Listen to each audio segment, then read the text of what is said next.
Welcome back to the second course stream of this week. Where had we left off? Well, we had just accompanied Marco Polo into Xinzai, right, Hangzhou, and we had marveled with him at some of the sights that he had seen there. What else is he telling us about? He said, let me tell you too that towards the south there is a lake of good 30 miles in circumference, and surrounded by many beautiful palaces and mansions of such wonderful constructions that they could not have been better or more sumptuously built or designed. They belong to nobles and magnates, etc. And then he says, when some people want to hold a wedding or banquet, they go to these places and hold their wedding or feast here. And if any of you has ever been to Hangzhou, you know that, of course, right by Hangzhou is a beautiful lake called Xihu, or West Lake. Its perimeter is about 15 kilometers, or roughly 30 Chinese miles. And here is actually a scroll painting from the late 12th, early 13th century. And what do you see here, right? We see mansions, we see pleasure boats, we see probably people having weddings there, right? So what are some of the aspects about Westlake that Marco Polo finds noteworthy, right? We've already read some, but then he says here at the bottom, there is no doubt that a trip on this lake affords greater refreshment and contentment than any other experience on earth. Sounds pretty good, right?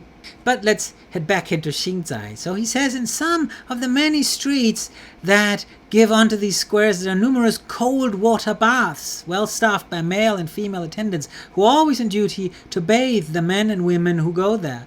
For from childhood onwards they are used to taking cold baths all the time, a practice which they say is very beneficial to their health. There are also some rooms in these bathrooms that are supplied with hot water and are kept aside for foreigners. This is kind of really interesting.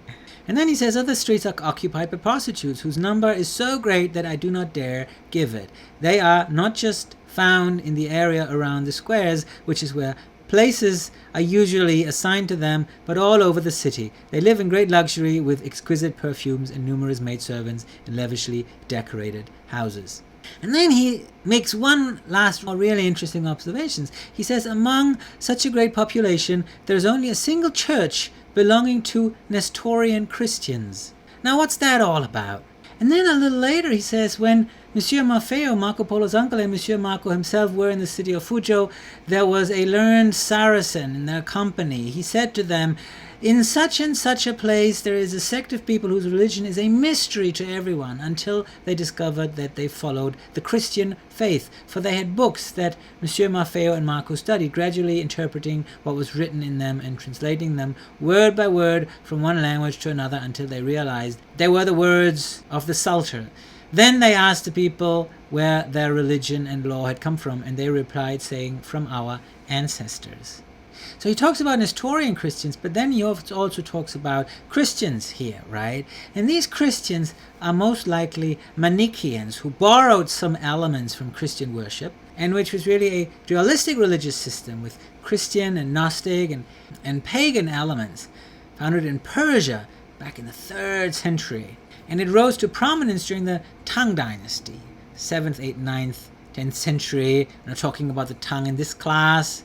If you were to take another class in the Chinese program, like 271, where we read The Journey to the West, we would actually discuss that. We would discuss the presence of these ancient form of religions that came from Persia, Central Asia, to China at that time. But it's interesting that remnants of which Marco Polo also observes.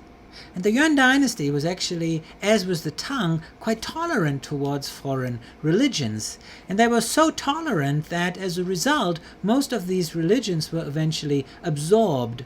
The people were Sinicized, because it's usually when a religion is prosecuted that people really take refuge in their religion and try to preserve these rights, whereas in societies that are very tolerant, there isn't really that need, right? So over time, often those religions, disappear, or they they blend into the dominant society. One last thing about Xingzai and what Marco Polo observes, and I think again this is very interesting. He talks about this. He says, you should know that vast quantities of salt are produced in this city. And I will tell you how. The fact is that they take a type of earth that is extremely salty and heap it up in great mounds. Then they douse these mounds with enough water that it percolates through the soil and leaches the salt from it. And then he says, the salt is a source of great wealth to the people and great revenue and profit to the Khan. And here again you have what is probably a 15th, 16th century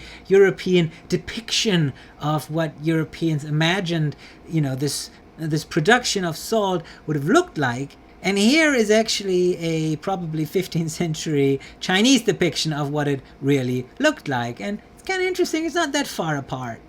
Very briefly, he then talks a little bit about how foreigners are received in the city. And then he says something interesting. He says, on the other hand, the people of Xingzai, they loathe the sight of soldiers, including the great Khan's guards, whom they hold responsible for depriving them of their rightful kings and lords, right? We talked a little bit about what the relationship between the people of Manzi, or right, the southern parts, and the ruling Yuan might have been. And here, Marco Polo actually gives us a glimpse of that. Finally, he talks about the countless hospitals, and then he talks about the fire brigade.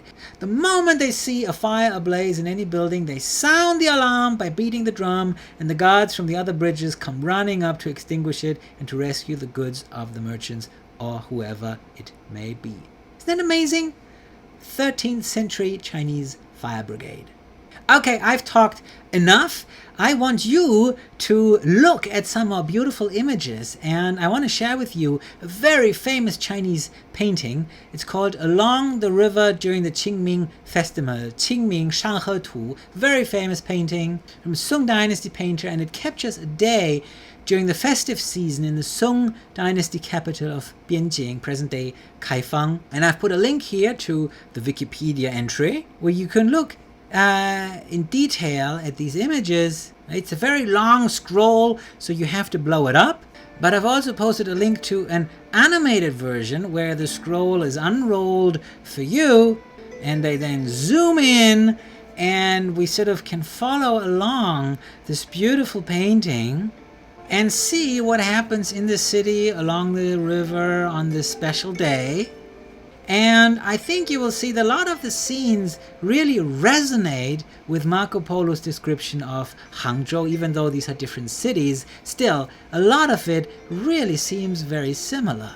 So there's going to be a small extra assignment, a little quiz, and I want you just to look at this. I'll post a link, and I want you to comment on what aspects resonate with Marco Polo's description of Hangzhou. What do you recognize of the things that Marco Polo describes in his account? And of course, in the back of your mind, I always want you to think, what was the effect of Marco Polo's account on readers in Europe at the time? What effect did it have on the emergence of the idea of China, right? That place that Europeans knew so little, hardly anything about. How did Europeans imagine China to look, and why, right? We've already discussed this a little bit.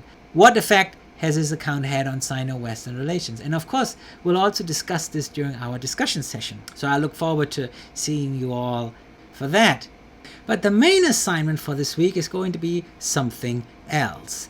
I want you to read a chapter from another book written by Francis Wood that was called Did Marco Polo Go to China? I want you to read the chapter Omissions and Inclusions. And this was a book that, when it came out, caused quite a stir, because Francis Wood said, I don't believe that Marco Polo ever went to China, and she presented some evidence. And it led to heated academic debates. That's what academics like to do.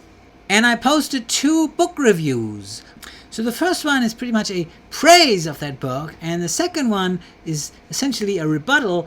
It's not so much about Francis Wood's book, it's about another book that was called Marco Polo Was in China. So essentially it's making a point for him really having been there. So what I want you to do is I want you to pick sides. I want you to read that first chapter by Francis Wood, and then read either the first review or the second review, and then based on your reading, and what you've learned so far in this class, you have to make a decision on whether or not Marco Polo went to China, and in about 300 words, justify your decision by drawing on textual and historical evidence. And if you like, you can also comment on your peers, but please be polite. I think this is going to be a splendid academic debate, and I look forward to reading your opinions. One last word about book reviews. What's the value of a scholarly book review? How can they be used effectively for your own research? How do we locate them? Well, the easiest way, of course, is by that wonderful one search function in our library, and you could just essentially type in, right, the name of a book. Did Marco Polo go to China? So we can do that real quick. We hit search, and then it'll give us, of course, the book, right? But then you'll see it says here review, or sometimes it says review article. This is probably an article really about that book. Here's another review, and it'll tell you, of course, also the publication, right? Sometimes it'll say Times Literary Supplement, right? If it's in a newspaper, if it's a scholarly journal, library journal, Journal of World History, right? Here it says peer-reviewed, right? If it says peer-reviewed, it's particularly scholarly. It's written by another scholar. It has been vetted. And of course, the purpose of a good book review is foremost to tell you what the book is about, right? Now, so many books, if you're doing research or if you're just interested, right, you might not have the time, or you might not want to read all those books. You first want to get a sense of what the book is about, whether it's going to be useful to you.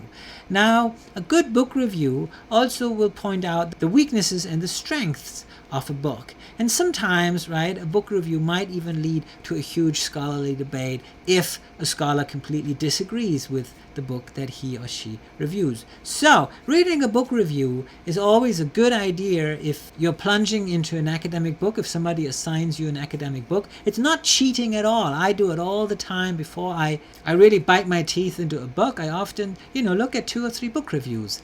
So, maybe get into the habit of doing that as well, and start with the book review about Did Marco Polo Go to China?